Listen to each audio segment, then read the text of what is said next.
Ashama harka funee akkam jirtan kabajamtoota hordoftoota keenya kun sagantaa keenya kan isinirraa isiniifiti sagantaan keenya isinirraa isiniif jedhu torbaanitti guyyaa tokko sa'aatii kanatti kan isiniif dhiyaatudha egaa kabajamtoota hordoftoota keenya akkuma beekamutti gaa sagantaan keenya kan isinirraa isiniif jedhu gaafiiwwan bashannansiisoo barsiisootaan kan garagaraa of keessatti hammachuudhaan egaa torbaanitti kan isiniif dhiyaatu jechuudha guyyaa har'aan tanaatis akkuma kanaan dura baratametti gaafiiwwan bashannansiisoo barsiisootaan qabannee isin biraan gahuudhaaf jenna garuu sagantaa keenya kan guyyaa har'aan tanaa wanti adda godhu yoo jiraate kan hojjechaa jirru magaalaa Dirreedawaa keessatti miti godina Harargee bahaa magaalaa Dadareetti imaluudhaan magaalaan Dadargaa akkuma beekamutti hayyoota qabsaa'oota artistoota garagaraa addunyaadhaaf gumaachuudhaan beekamti nutis guyyaa har'aan tanaa achitti imaluudhaan jiraattota magaalaa Dadarii waliin gaafiiwwan muraasa dhiyeessinee fi deebii isaaniitii fi gaafiiwwan keenya wal qabsiisuudhaan kan ittiin isin biraan geenyu ta'a jechuudha kabajamtoota hordoftoota keenya akkuma kaasuudhaaf yaalletti magaalaan Dadargaa hayyoota garagaraa qabsaa'oota artistoota beekamoo addunyaadhaaf gumaachiteeti jirti jechuudha akka fakkeenyaatti kan kaafnu yoo ta'e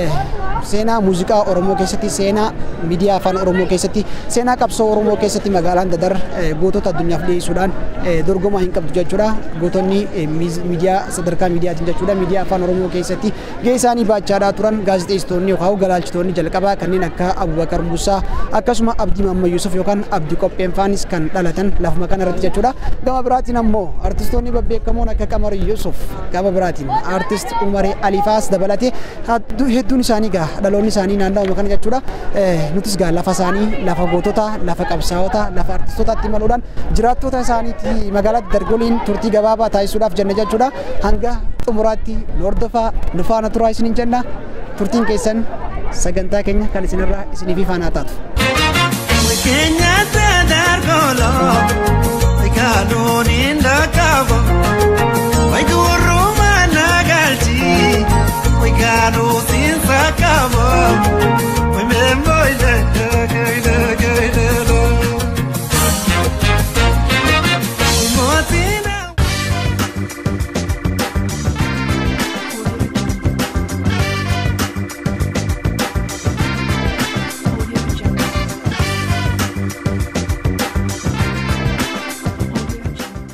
Tolega kabajamtoota hordoftoota keenya akkuma reefu ibsuudhaaf yaalletti guyyaa har'aan tanaa magaalaa Dadareetti argamna magaalaa Dadar keessattis gaafiiwwan muraasa qabannee jiraattota magaalaa Dadar gaafachuudhaaf jenna jechuudha gaafiin nuti guyyaa har'aan tanaa jalqaba irratti qabannee jiraattota magaalaa Dadar gaafachuudhaaf jennu Dadar jechuun maal jechuudha jechuudhaan gaafanne isaanis deebii isaanii bifatti fakkaateen nuuf kennanii ammallee turtiin keessan nu faana haa ta'u isiniin jenna.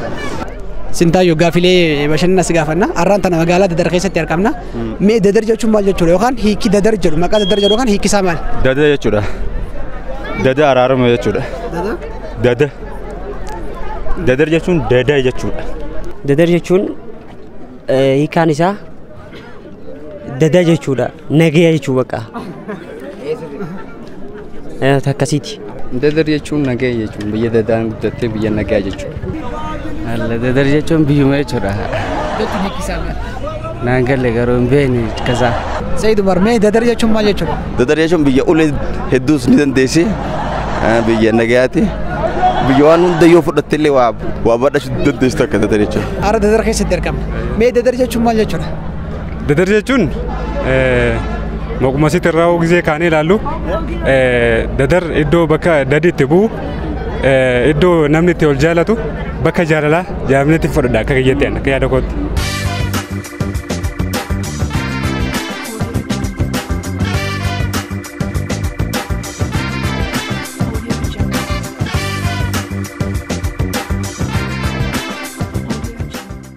Dadar jechuun lafa dadaati jechuudha namoonni nuti gaafii gaafanne deebisaa isaanii nuuf deebisaniiti jiran dada jechuun akkuma beeknu tola jechuudha kanarraa ka'uudhaan Dadar maqaan jedhu moggaafameef jechuudhaan deebii nu kananiiti jiran egaa kabajamtoota hordoftoota keenya gaafiin keenya inni biraatii fi kan lammaffaa irratti gaafanne lafti Dadar hayyoota garagaraa qabsaa'ota artistoota garagaraa addunyaaf gumaachitee jirti nutis lafti kuni qabsaa'ota hayyoota gootota addunyaaf gumaachite kana keessaa dhaloonni kun meeqa isaanii yaadate jechuudhaan mee namoota sadii yookaan sadii ol maqaa isaanii gahee hojii isaanii yookaan wantoota isaan ittiin beekaman waliin nuuf yaamaa jechuudhaan gaafanne ammallee nu hordofaa. Abdii Qophee faadhaa qofaan beekan ana faadha mas.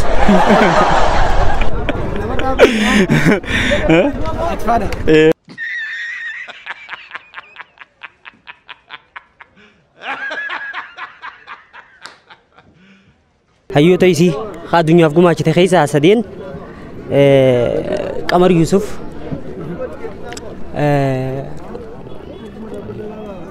Kadir Martu Adamaru Juar Muhammad Bakala Garba magaalaan Dadar hayyoota hedduudha addunyaadhaaf gumaachite. Hayyoota isaan keessaa sadii maqaa isaanii hojii isaaniitti hojjennu. Allahu Akbar. Beekne garuu. Tokko isaanii beektu? Yaalime. Beeku wallahi hin gaafanne garuu waan akkanaa ta'an warraas hin gaafanne. Oh my God! Tolee Faatuma Yusuf gaafilee muraasa gaafanna. Magaalaan Dadar namoota hayyoota bebbeekamoo hedduudha addunyaadhaaf gumaachite. Isaan keessaa mee sadii maqaa isaanii nuuf yaame?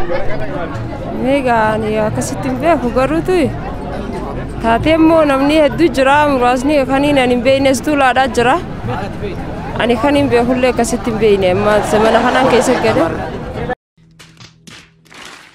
Haqa Qamar Yusuf, haqa Haybakar Musa, haqa Abdi Kopheedha.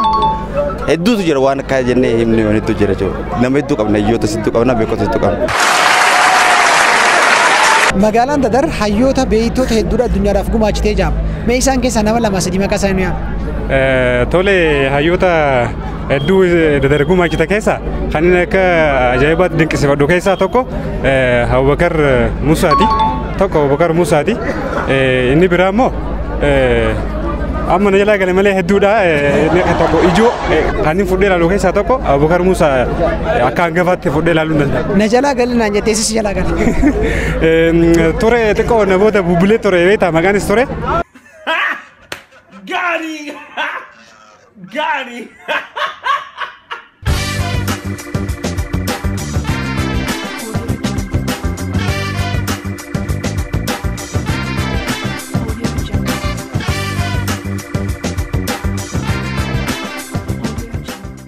Inni biraa gaafiin nuti gaafanne gaa magaalaa Dadar ilaalchisee artistoonni Dadar jechuudhaan sirban hedduudha. Nuti isaan keessaa jiraattota magaalaa Dadariin sirboota isaanii fi isaan yookaan artistoota san nama lama maqaa nuuf dhawaa jechuudhaan gaafanne. Ammallee nu hordofaa. Acaaluu jirra Qamar Yusufaa. Qamar Yusuf. Qamar Dadar biyyatoo jee sirbee jira. Qamar Yusuf way Kenya Dadar gola way waatu keessa iya aji way Kenya Dadar gola way kanuun indakaba way guru managalchi way kanu sinsakaba way memboy Khabra Acaaluu Deessaa Mas na dhibee garuu inni jechisaati Khabra ganuma yaadadha. Takka Qamar Yusuf. Fakkeenyaaf Dadar gola kajoso.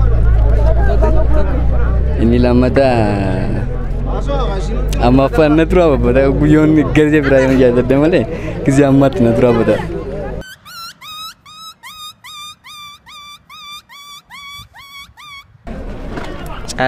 Caalaa bultoomii jira.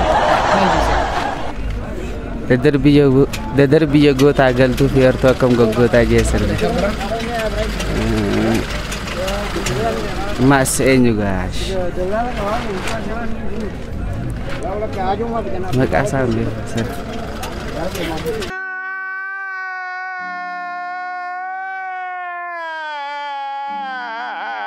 Magaalaa Dadar maqaa kaasanii walliftoonni wallisan hedduutu jira. Magaalaa Dadar maqaa kaasanii walliftoonni wallisan hedduutu jira. Isaan keessaa mee lama nu yaadachiisi. Isaan keessaa gaa maqaa isaanii hin beeku malee ni jiran garuu akkasitti shaggee direedhaadha. Dadariin si daawwachiisaa kottu kajuullee ni jira maqaa isaanii garuu hin beeku. Mucaan kun dhaloota asiitilleedha. Akkasiin maqaa isaa qofa hin beeku. Kabiraa kan yaadadhu qabure. Adam Harun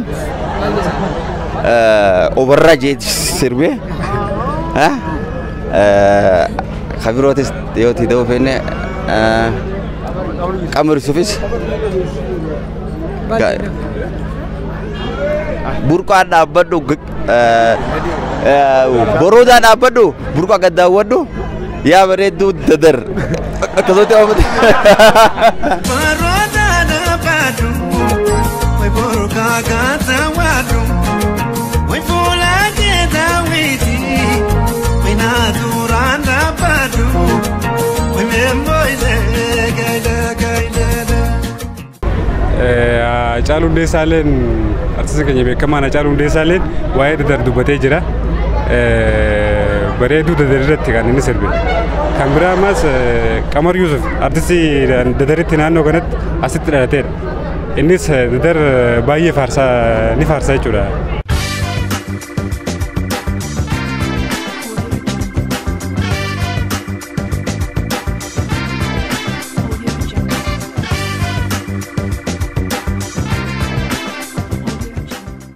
Tole egaa kabajamtoota hordoftoota keenya gaafii taajjabbiidha takkaa'u gaafii dinqisoo gaafanneeti jira jechuudha. Gaafiin keenya kan guyyaa har'aan tanaatiif jennee gaafanne egaa gaafii dinqisoo keessaa inni tokko Abbabaan kan Biqilaati yoo jennee abbaan Abbabaa Biqilaadhaaf maal ta'a jechuudhaan gaafanne. Isaanis deebii isaanii bifatti fakkaateen nuuf deebisan nu hordofa. Abbumataaf Biqilaan abbumataaf Abbabaadhaaf. Maaliif Biqilaan Abbabaadhaaf abbataaf.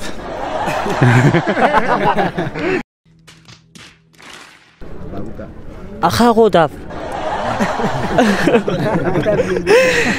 takkaa'u abbaa guddaataaf.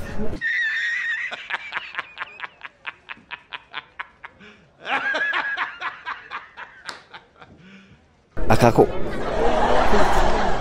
Abbaan Abbabaa Biqilaa yoo ta'e abbaan Abbabaa Biqilaa akaakillee.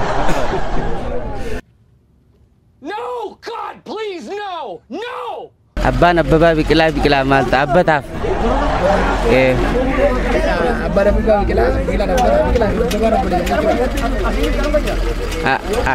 Abbataaf Biqilaan abbata. Abbabaan abbaa Biqilaadhaaf abbataaf.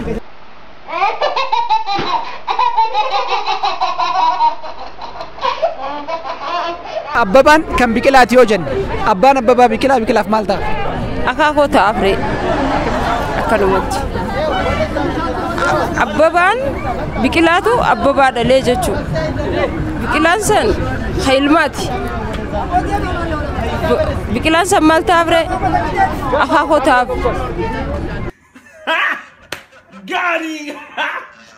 Gaari. Adeer.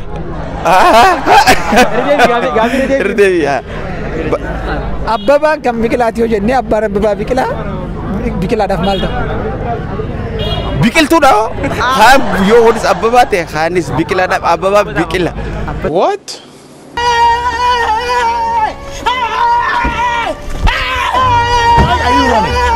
Akaakota. Akaakota akka jetti kan. Akaakoo maaliif abbaa akaakoo ilma akaakoo isaa kanaatu isa Abbabaa dhaleemi.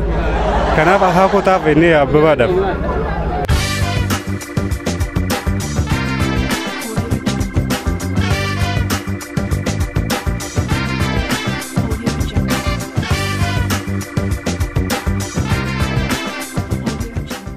Egaa kabajamtoota hordoftoota keenya sagantaan keenya kan guyyaa har'aan tanaagaa magaalaa Dadar lafa qabsaa'ota artistoota hayyootaatti imaluudhaan qopheessinee isin biraan gahaa turree fi akkasumatti illee jiraattota magaalaa Dadar waliin ta'uudhaan isin biraan gahaa turre xumurreeti jira. Torbaan sagantaa biraatiin amma wal agaruutti hora torbaa nu haa godhu har'aaf xumurree nageetti.